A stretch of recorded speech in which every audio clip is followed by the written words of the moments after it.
तो हेलो दोस्तों, जैसा कि आज हम लोग पढ़ने वाले हैं इतिहास। इतिहास क्या होता है, इसको क्यों पढ़ना जरूरी है, वो हम लोग सब कुछ इस वीडियो के माध्यम से आप लोगों के साथ शेयर करना चाहते हैं। इसलिए आप लोग वीडियो के एंड तक बने रहेंगे ताकि इतिहास के बारे में एक एक जानकारी आपको मिल सके। और इसके साथ साथ अगर आप इतिहास के संपूर्ण कोर्स करना चाहते हैं तो मेरे चैनल को सब्सक्राइब कर लीजिए और बेल आइकन भी प्रेस कर लीजिए ताकि आपको मेरे वीडियो का नोटिफिकेशन आप तक पहुंचते जाए।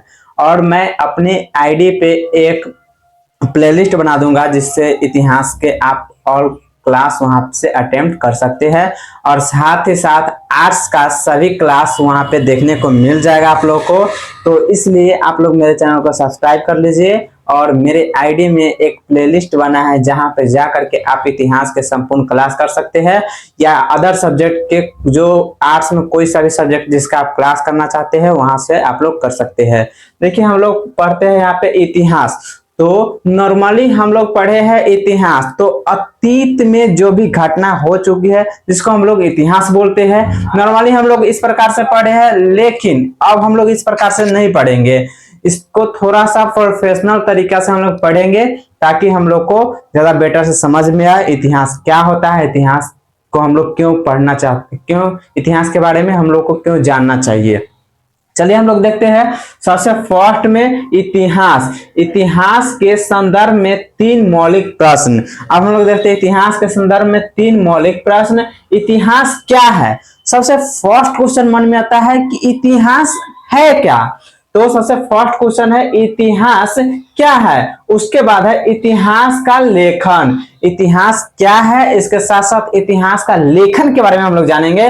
और इसके बाद यहाँ पे है इतिहास का कालखंड के दृष्टिकोण से विभाजन, यानी इतिहास का कालखंड के दृष्टिकोण से विभाजन कैसे किया गया है। सबसे फर्स्ट में चलिए हम लोग इसको देख लेते हैं, इतिहास क्या है।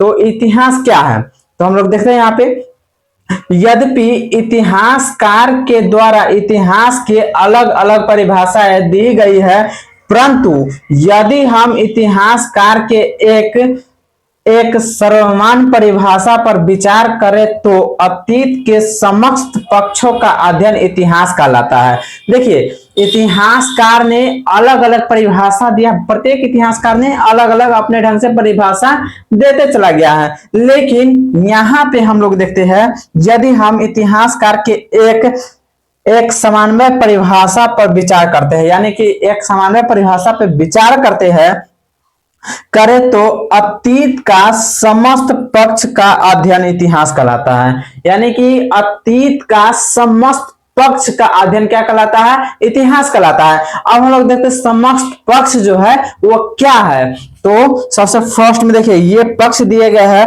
सामाजिक पक्ष, राजनीतिक पक्ष, आर्थिक पक्ष, सांस्कृतिक पक्ष, धार्मिक पक्ष इत्यादि। देखिए जैसे जैसे मानव का विकास होते चला गया, तो जैसे देखिए मानव का विकास होगा तो वहां पे एक समाज बनेगा, तो सामाजिक पक्ष हो गया। हम लोग एक समाज में रहना स्टार्ट कर दिए है तो एक सामाजिक पक्ष हो गया।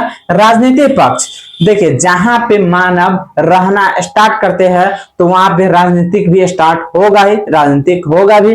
तो हम लोग यहाँ पे इसको भी ऐड कर लेते हैं, राजनीतिक पक्ष। उसके बाद देखिए मानव राजनीतिक पक्ष हो गया, सामाजिक पक्ष हो गया, एक समाज में रहना स्टार्ट कर दिए तो। और इसके साथ साथ एक है आर्थिक पक्ष, यानी कि मानव एक तरह रहना स्टार्ट कर दिए तो उसका कुछ न कुछ इनकम भी होगा या कुछ न कुछ खर्चे भी होना स्टार्ट हो जाएगा, जिसको हम लोग बोलते हैं आर्थिक पक्ष। अब उसके बाद है एक सांस्कृतिक पक्ष। देखिए जैसे हम लोग रहना स्टार्ट करते हैं तो प्रत्येक अलग अलग क्षेत्र में अलग अलग हम लोग को संस्कृति देखने को मिल जाता है, जिसको हम लोग बोलते हैं कल्चर, तो उसको हम लोग सांस्कृतिक पक्ष। और इसके बाद जैसे जैसे मानव का विकास होता चला गया तो अलग अलग धर्म में भी बांटना स्टार्ट हो गया, जिसको हम लोग बोलेंगे धार्मिक पक्ष और इत्यादि। इस सभी पक्ष के अध्ययन को ही हम लोग क्या बोलते हैं, तो इतिहास बोलते हैं। इस सभी पक्ष के बारे में हम लोग विशेषकर यहाँ पे जानेंगे क्या होता है और ये सब क्यों हुआ, जिसके बारे में हम लोग यहाँ पे जानेंगे। तो आप लोग बने रहेंगे वीडियो में, ऐसा नहीं कि वीडियो को आधा देख लिए और छोड़कर चले गए तो कुछ समझ में नहीं आएगा। और देख लीजिए आप लोग, इससे इस तरीके से आप लोग आज से पहले शायद नहीं देखे होइएगा इतिहास। तो हम लोग इतिहास को इस प्रकार से बांट बांट के अलग अलग इस ढंग से बांटेंगे ताकि आप लोग को अच्छे से समझ में आ जाए और कोई दिक्कत नहीं हो। चलिए अभी हम लोग इतिहास का इंट्रोडक्शन क्लास कर रहे हैं, इंट्रोडक्शन के बाद हम लोग आगे चैप्टर में भी चलेंगे, इसलिए आप लोग बने रहेंगे। और पर डे यहाँ पे एक वीडियो अपलोड होगा जहां से आप लोग इतिहास के संपूर्ण जानकारी प्राप्त कर सकते हैं। आप देखिए, कुछ इतिहासकारों ने इतिहास के परिभाषा इस प्रकार दी है, यानी कि कुछ इतिहासकार ने, प्रत्येक इतिहासकार ने अलग अलग इतिहास की परिभाषा दी है। चले हम लोग देखते हैं कि कौन सा इतिहासकार ने किस प्रकार से इतिहास की परिभाषा दी है। तो मानवीय अतीत का वैज्ञानिक अध्ययन इतिहास कहलाता है, यानी कि कोई इतिहासकार ने बताया कि मानवीय अतीत का जो वैज्ञानिक अध्ययन है जिसको हम लोग बोलते हैं इतिहास। आगे देखते हैं, यहाँ वैज्ञानिक अध्ययन से तात्पर्य है कि जिस इतिहास की जानकारी प्रमाणित स्रोतों पर आधारित हो, जैसे पुरातत्व स्रोत, साहित्य स्रोत और विदेशी यात्रियों का विवरण। यानी कि किसी इतिहासकार ने बताया कि मानवीय अतीत वैज्ञानिक अध्ययन इतिहास कहलाता है। तो वैज्ञानिक अध्ययन क्या क्या रहा है जिसके बारे में हम लोग यहाँ पे देखते हैं। तो वैज्ञानिकों ने यह बताया कि किसके आधार पे बताया, तो पुरातत्व स्रोत, किसके आधार पे, पुरातात्विक स्रोत के आधार पे भी इतिहास की परिभाषा मिली है। और उसके बाद है एक साहित्य स्रोत, साहित्य यानी कि साहित्यिक स्रोत के माध्यम से भी इतिहास के बारे में जानकारी मिली है। और उसके बाद है विदेशी यात्रियों का विवरण, यानी कि इतिहास में विदेशी जो यात्री था जिसका भी विवरण किसमें किया गया है, इतिहास में किया गया है। और पुरातात्विक स्रोत के माध्यम से भी हम लोग को इतिहास की परिभाषा देखने को मिलता है। तो हम लोग चलिए एक एक करके आगे समझते जाएंगे, ऐसा नहीं कि इसको पढ़ लिए तो इतना ही पे छोड़ देंगे, नहीं। पुरातात्विक स्रोत क्या होता है, साहित्यिक स्रोत क्या होता है और विदेशी यात्री का विवरण, इस सब पे हम लोग विशेषकर यहाँ पे जानकारी इकट्ठा करेंगे और समझने का कोशिश करेंगे, अच्छे से समझने का कोशिश करेंगे। चलिए हम लोग आगे देखते हैं इतिहास लेखन, यानी कि इतिहास लेखन क्या है। तो संसार में पहली बार इतिहास का लेखन हेरोडोटस ने प्रारंभ किया था, यानी कि इस संसार में सबसे पहली बार जो इतिहास का लेखन किसने किया था, तो हेरोडोटस ने किया था।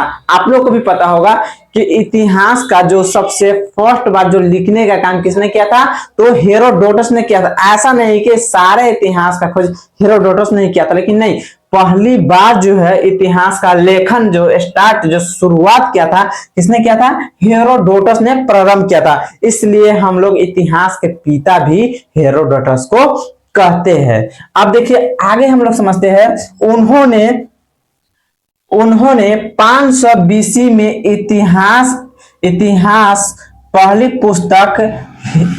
पुस्तक हिस्टोरिका लिखी थी, यानी कि हेरोडोटस ने 500 बीसी में इतिहास की पहली पुस्तक जिसका नाम था हिस्टोरिका, क्या नाम था, हिस्टोरिका लिखी थी। यानी कि हेरोडोटस ने इतिहास लेखन का फर्स्ट बार हेरोडोटस ने किया था, इतिहास लेखन का कार्य। और साथ में उन्होंने 500 बीसी में इतिहास की एक पहली पुस्तक बनाई जिस पुस्तक का नाम है हिस्टोरिका। क्या नाम है, हिस्टोरिका लिखे थे। यानी कि फर्स्ट बार इतिहास का लेखन हेरोडोटस ने किया था। उस फर्स्ट बार जो पुस्तक लिखी थी उस पुस्तक का नाम था हिस्टोरिका। हम लोग याद रखेंगे, हिस्टोरिका, फर्स्ट बार जो पुस्तक लिखी थी इतिहास का, इसका नाम क्या है, हिस्टोरिका।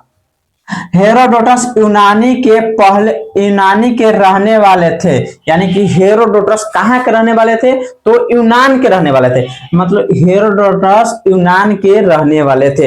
हेरोडोटस कहाँ के रहने वाले थे, तो यूनान के। हेरोडोटस जो था यूनान के ही रहने वाले थे। और उन्होंने उन्हें इतिहास के पिता भी कहा जाता है। यानी कि हेरोडोटस को इतिहास के पिता भी कहा जाता है। हेरोडोटस को हम लोग इससे पहले भी चर्चा किए थे, तो हेरोडोटस को क्या कहा जाता है? इतिहास के पिता कहा जाता है। हेरोडोटस के अनुसार ईरान के हकमनी साम्राज्य के शासक दास प्रथम ने भारत के उत्तर पश्चिम प्रांतों को जीतकर हकमनी साम्राज्य का 20वां प्रांत घोषित किया था। इस प्रकार हिस्टोरिका से हमें भारत के विषय में भी जानकारी प्राप्त होती है। यानी कि हेरोडोटस के अनुसार जो था, एक राजा था जिसका नाम था हकमनी। क्या नाम था? हकमनी शासक दास नहीं, एक यानी कि ईरान के एक क्या था साम्राज्य था हकमनी। क्या साम्राज्य का नाम क्या था? हकमनी, जिसका शासक था दास प्रथम ने भारत के उत्तर पश्चिमी प्रांत को जीतकर, यानी कि यह राजा जो कि हकमनी साम्राज्य के दास प्रथम ने भारत के उत्तर पश्चिम प्रांत को जीतकर हकमनी साम्राज्य का 20वां प्रांत घोषित किया था। यानी कि हकमनी साम्राज्य के 20वां प्रांत घोषित किया था भारत के उत्तर पश्चिम प्रांत को जीतकर। यानी कि भारत के उत्तर पश्चिम प्रांत पे अपना कब्जा करके और हकमनी साम्राज्य के 20वां प्रांत घोषित कर दिया था। यानी कि 20वां प्रांत बना लिया था। पहले से इस हकमनी साम्राज्य में 19 प्रांत था, लेकिन भारत के उत्तर पश्चिम प्रांत को कब्जा करने के बाद, जीतने के बाद यह एक कितना प्रांत बना दिया? तो 20वां प्रांत घोषित किया था। इस प्रकार हिस्टोरिका से हमें भारत के विषय में जानकारी प्राप्त होती है। यानी कि इसी प्रकार हिस्टोरिका जो इतिहास का फर्स्ट पुस्तक था जिसको हेरोडोटस ने लिखा था, जिसका नाम था हिस्टोरिका, जिसमें हिस्टोरिका से हमें भारत के विषय में भी प्राप्त होती है। यानी कि हिस्टोरिका में ही भारत के विषय में मुझे जानकारी प्राप्त, हिस्टोरिका में ही भारत के विषय में हिस्टोरिका पुस्तक है जिससे भारत के विषय में जानकारी प्राप्त होती है। तो चलिए हम लोग यहाँ पे इतिहास का जो इंट्रोडक्शन क्लास था, जिसको हम लोग आज का क्लास जो कि पूरा कर चुके हैं, इसके लिए अब हम लोग जो इसमें जो बच गया है, ऐसा नहीं कि खत्म हो गया, इंट्रोडक्शन की क्लास है बाकी है, जो बच गया है जिसको हम लोग नेक्स्ट डे पूरा करेंगे। चलिए आज के लिए इतना ही। आप लोग वीडियो को अधिक से अधिक शेयर कर दीजिए, और हाँ, आप लोगों को बिल्कुल इसी प्रकार से यहाँ पे इतिहास पढ़ाया जाएगा और एक एक टॉपिक को तोड़ तोड़ करके समझाया जाएगा आप लोगों को। इसलिए आप लोग वीडियो में बने रहेंगे और मेरे चैनल को सब्सक्राइब कर लीजिए, लाइक कर दीजिए और बेल आइकन प्रेस कर लीजिए, ताकि आपके पास नोटिफिकेशन जैसे ही वीडियो अपलोड होगा आपके पास नोटिफिकेशन पहुंचता चला जाएगा। अगर आप लोग आर्ट्स का क्लास करना चाहते हैं तो हमारे चैनल को सब्सक्राइब कर लीजिए। आप लोगों को बिल्कुल जीरो से लेकर के प्रत्येक सब्जेक्ट को अच्छे से समझाया जाएगा और एक एक टॉपिक का नोट्स भी आप लोगों को प्रोवाइड करा दिया जाएगा। इसके लिए आप लोग वीडियो में बने रहेंगे, सब कुछ आप लोग को मिलेगा, नोट्स भी मिलेगा, क्लासेस भी फ्री में होते चला जाएगा। Thank you.